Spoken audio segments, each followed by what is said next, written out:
যদি সকল ক্ষেত্রে দুর্নীতিকে শূন্যের কোঠায় আমরা আনতে না পারি, তাহলে আমরা আমাদের দেশকে শুধু প্রাকৃতিক বিপর্যয় বা পরিবেশের দিক থেকে বিপর্যয়ের দিক থেকেই আমরা এটার সুরক্ষা করতে পারবো না। আমরা দেশের অর্থনৈতিক উন্নতি, সামাজিক উন্নয়ন, সামগ্রিকভাবে আত্মনির্ভরশীল একটি রাষ্ট্র হিসাবে মাথা উঁচু করে পৃথিবীর মানচিত্রে আমরা জায়গা করে নিতে পারবো না।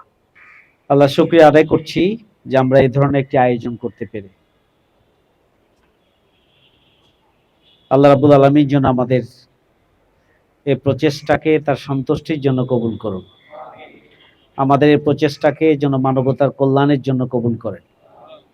আল্লাহ রাব্বুল আলামিন আমাদের এই প্রচেষ্টাকে প্রকৃতি এবং পরিবেশের ভারসাম্য রক্ষার জন্য কবুল করুন। আপনারা ইতিমধ্যে গুরুত্বপূর্ণ বক্তব্য শুনেছেন। ইসলামের দৃষ্টিতে গাছ লাগানো, গাছের সুরক্ষা এবং গাছকে সুরক্ষার জন্য প্রচেষ্টা চালানো, এই সবটাই হচ্ছে ইবাদত। আপনারা একটু আগেই শুনেছেন যে আপনি গাছ লাগাচ্ছেন, কিয়ামত সংঘটিত হয়ে যাচ্ছে, সেই সময়ে গাছটি আপনাকে লাগানো সম্পন্ন করার জন্যই রাসূল সাল্লাল্লাহু আলাইহি সাল্লাম বলেছেন। রাসূল সাল্লাল্লাহু আলাইহি সাল্লাম এটিও বলেছেন যে অপ্রয়োজনে বিনা প্রয়োজনে গাছ কাটা যাবে না। এমনকি তিনি বলেছেন যুদ্ধের সময়ও বৃক্ষকে ধ্বংস করা যাবে না, কেটে ফেলা যাবে না। আর গাছ যেটি আমরা লাগাই সেটি হচ্ছে সাদকায়ে জারিয়া, যা মানুষের কল্যাণে কাজে লাগে, পশু পাখি এবং জীবের কল্যাণে যেটি কাজে লাগে। তাহলে ইসলামের দৃষ্টিভঙ্গি খুবই ক্লিয়ার যে গাছ লাগানো ইবাদত, গাছ লাগানো এবং গাছের মাধ্যমে যে কল্যাণ, এটি সাদকায়ে জারিয়া, এবং গাছের সুরক্ষা, অপ্রয়োজনীয় গাছ কাটা যাবে না। এমনকি যুদ্ধের ময়দানও গাছকে যেন ধ্বংস করা না হয়, কেটে ফেলা না হয়, নিধন করা না হয়, সেই জন্য দৃষ্টি আকর্ষণ করা হয়েছে। সুতরাং আমাদের প্রত্যেকেরই উচিত হচ্ছে যে আমরা গাছ লাগাবো। ইসলামের দৃষ্টিতে একজন ইমানদার হিসাবে, একজন দেশপ্রেমিক হিসাবে আমাদের দায়িত্ব হচ্ছে, একজন মানুষ হিসাবে আমাদের দায়িত্ব হচ্ছে আমাদের বেশি বেশি গাছ লাগানো, গাছের সুরক্ষার জন্য পদক্ষেপ গ্রহণ করা, এটির বিকশিত হওয়ার জন্য পদক্ষেপ গ্রহণ করা, সংরক্ষণের জন্য পদক্ষেপ গ্রহণ করা। দ্বিতীয় যে কথাটি বলতে চাই, গাছ প্রকৃতি এবং পরিবেশের ভারসাম্য রক্ষা করে। আজকে যে পরিবেশের প্রতিকূলতা, শীতের সময় অনেক বেশি শীত, গরমের সময় মানুষের জীবনের পেরেশানির পর্যায়ে বাংলাদেশের আবহাওয়ার যে পরিবর্তন, এটি প্রধান কারণ হচ্ছে আমরা গাছ কেটে ফেলছি। আমাদের প্রতিনিয়ত মানুষের সংখ্যা বাড়ছে, সে অনুযায়ী এখানে প্রতিদিনই যে পরিমাণ কার্বন ডাই অক্সাইড নিঃসরণ করছি আমরা, এবং আমরা অক্সিজেন গ্রহণ করার যে প্রয়োজন আমাদের, সেই জন্য যে পরিমাণ গাছের প্রয়োজন, গাছ কার্বন নিঃসরণে যে ভূমিকা রাখবে, সেই জন্য যে পরিমাণ গাছের প্রয়োজন, সেক্ষেত্রে ভারসাম্যহীনতার কারণেই প্রকৃতির ভারসাম্যহীনতা আমরা লক্ষ্য করছি। একটু আগে আপনারা শুনছিলেন নদী দখল করে নেওয়া হচ্ছে, নদীর তীর দখল করে নেওয়া হচ্ছে, রাস্তার দুই ধারের বড় বড় গাছগুলো কেটে নেওয়া হচ্ছে, নতুন গাছ লাগানোর কোনো উদ্যোগ নেই, বন ফাঁকা করে দেওয়া হচ্ছে এবং বনগুলো দখল করে নেওয়া হচ্ছে। যে পরিমাণ আমাদের বাংলাদেশের এই 54 বছরে বন ধ্বংস করা হয়েছে, অথচ এটা রিপ্লেসমেন্ট না। একটি গাছ কাটলে যে আরো গাছ লাগাতে হবে, বনের কোনো রিপ্লেসমেন্ট নাই। তো সুতরাং এখানে আমরা দেখতে পাচ্ছি যে প্রকৃতিতে, পরিবেশে একটা ভারসাম্যহীনতা আমরা লক্ষ্য করছি। ইটভাটা থেকে শুরু করে যতগুলো পরিবেশের বিপর্যয়ের জন্য কার্যক্রম রয়েছে, অবাধে সরকারের বিধিমালা এবং নিয়ম কানুনকে পদদলিত করে অত্যন্ত সুপরিকল্পিতভাবে যারা রাষ্ট্র ক্ষমতায় থাকেন তারা আইনকে অবজ্ঞা করেই তারা তাদের পছন্দ মতো কার্যক্রম পরিচালনা করেন এবং প্রকৃতির এবং পরিবেশের ভারসাম্যহীনতা এটা আমাদের জীবনযাপনের জন্য পর্যায়ক্রমে এটা কঠিন থেকে কঠিনতর হয়ে উঠছে। আমরা জানি যে আমাদের পরিবেশের সুরক্ষার জন্য, পরিবেশ বিপর্যয়ের হাত থেকে দেশকে রক্ষার জন্য নদী, নালা, খাল, বিল, বন এবং জনগণকে প্রত্যেক বছরে একটা লক্ষ্যমাত্রা পরিমাণ গাছ লাগানোর মধ্য দিয়ে প্রকৃতির ভারসাম্য সুরক্ষার জন্য এবং বেআইনি কার্যক্রম থেকে জনগণকে নিয়ন্ত্রণের জন্য, জলাশয় এবং নদীর খনন করার মাধ্যমে সেগুলোর প্রবাহ ঠিক রাখার জন্য যে ধরনের বাজেট আমাদের সরকার গঠন করেন এবং আন্তর্জাতিক বিভিন্ন অর্গানাইজেশন থেকে যে সমস্ত বাজেট আমাদের দেশে আসে, এগুলো নামে মাত্র ব্যানার সর্বস্ব বিভিন্ন কর্মসূচি গ্রহণ করা হয় এবং এগুলো লুটপাট করা হয়। এটা একটা লুটপাটের খুবই গুরুত্বপূর্ণ জায়গা। শুধু হচ্ছে ফোকাস, কিছু সেমিনার, কিছু ব্যানার, কিছু প্রোগ্রাম, মূলত এগুলোর এক্সিকিউশনের জন্য যে বাজেট, এটা তৃণমূল পর্যন্ত বা প্রান্তিক জায়গা পর্যন্ত সেই বাজেট পৌঁছে না।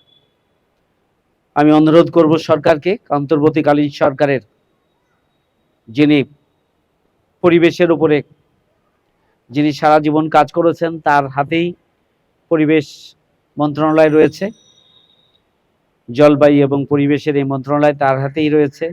আমি অনুরোধ করব যে এই দুর্নীতি এখানে বন্ধ করা হোক, বাজেটের কার্যকর খাতে যেন বাজেটটি কাজে লাগানো হয় এবং প্রান্তিক স্থান পর্যন্ত বাজেটের সরবরাহ যেন থাকে এবং দুর্নীতিমুক্ত সামগ্রিক ব্যবস্থাপনাটা যেন থাকে এবং আক্ষরিক যে পরিবেশের প্রতিকূলতা থেকে জনগণকে সুরক্ষার জন্য, দেশকে রক্ষার জন্য যেন কার্যকর এবং ইতিবাচক পদক্ষেপগুলো উনি গ্রহণ করেন, সেই জন্য আমি আজকের এই আয়োজন থেকে আমি সংশ্লিষ্ট উপদেষ্টাকে আমি অনুরোধ করছি, এবারেও বাজেট যে বরাদ্দ রাখা হয়েছে, এই বাজেটটিও যেন প্রান্তিক জায়গা পর্যন্ত সরবরাহ নিশ্চিত হয়, সে বিষয়ে আমি বিশেষভাবে অনুরোধ করছি। 3 নম্বর কথা যেটি বলতে চাই, একটি ফলজ গাছ, একটি বনজ গাছ এবং একটি ঔষধি গাছ, 3 ধরনের গাছ রয়েছে। আমাদের কৃষি মন্ত্রী ছিলেন, আপনারা জানেন, আমির জামাত মাওলানা মতিউর রহমান নিজামী শহীদ। তিনি প্রতিটি পরিবারের আঙ্গিনাকে খামার বাড়ি হিসাবে গড়ে তোলার জন্য, আমার বাড়ি খামার বাড়ি, প্রতিটি কৃষকের আঙ্গিনাকে, প্রতিটি পরিবারের আঙ্গিনাকে খামার বাড়ি হিসাবে গড়ে তোলার জন্য আহ্বান জানিয়েছিলেন। বাংলাদেশ জামাত ইসলামী সব সময়, প্রতি বছরই আমরা গাছ লাগানোর জন্য কর্মসূচি ঘোষণা করে থাকি। বিশেষ করে ঢাকা মহানগরী দক্ষিণ আমরা গাছ লাগানোর জন্য আমরা মাসব্যাপী কর্মসূচি প্রত্যেক বছর পালন করে থাকি। তারই ধারাবাহিকতায় আমরা এবারও মাসব্যাপী আমরা বৃক্ষরোপণ কর্মসূচি পালন করার জন্য আমরা উদ্যোগ নিয়েছি। আমরা খুবই পরিষ্কারভাবে বলতে চাই যে আমরা আমাদের 1,00,000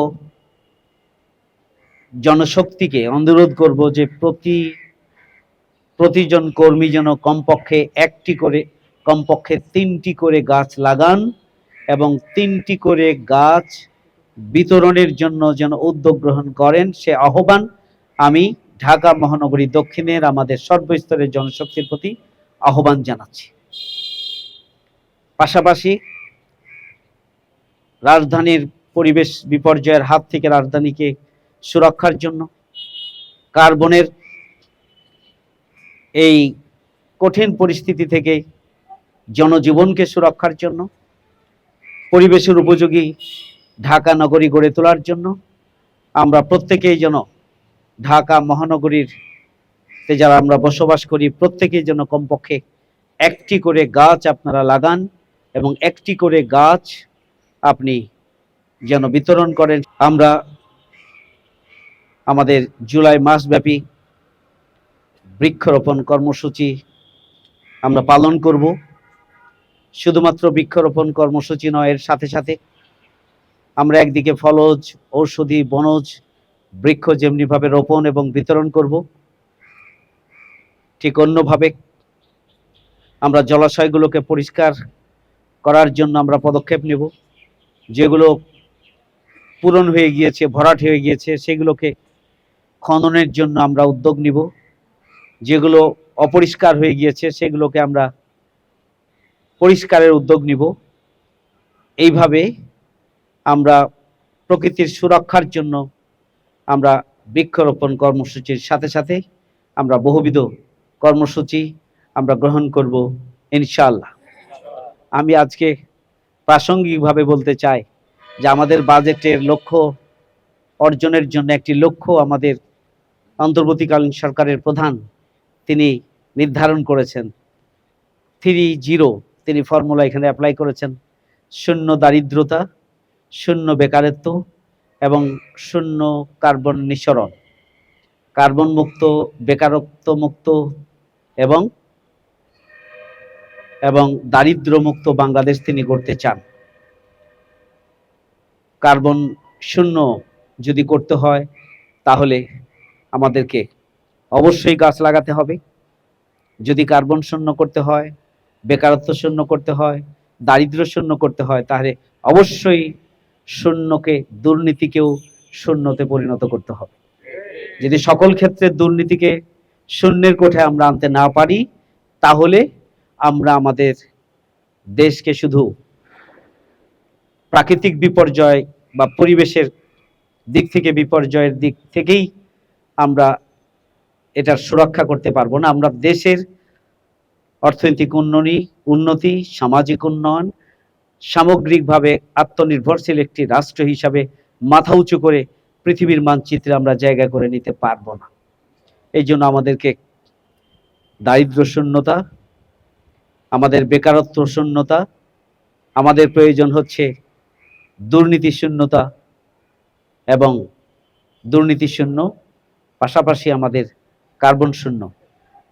আসুন আমরা সবাই মিলে আমাদের এই প্রিয় বাংলাদেশকে বসবাসের উপযোগী, প্রাকৃতিকভাবে ভারসাম্যপূর্ণ একটি দেশ হিসাবে গড়ে তোলার ক্ষেত্রে ইবাদতের মানসিকতা নিয়ে, দেশপ্রেমের চেতনা নিয়ে আমরা স্ব-উদ্যোগে, স্বপ্রণোদিতভাবে মাসব্যাপী আমরা আমাদের নিজ নিজ অবস্থান থেকে আমরা ভূমিকা পালনকারী, ব্যাপক ভিত্তিক আমরা গাছ লাগাই, অন্যদেরকে গাছ লাগাতে আমরা উৎসাহিত করি এবং আমরা গাছের পরিচর্যা করি। প্রকৃতির ভারসাম্য রক্ষার জন্য আমরা আরও বহুমুখী পদক্ষেপ আমরা গ্রহণ করি।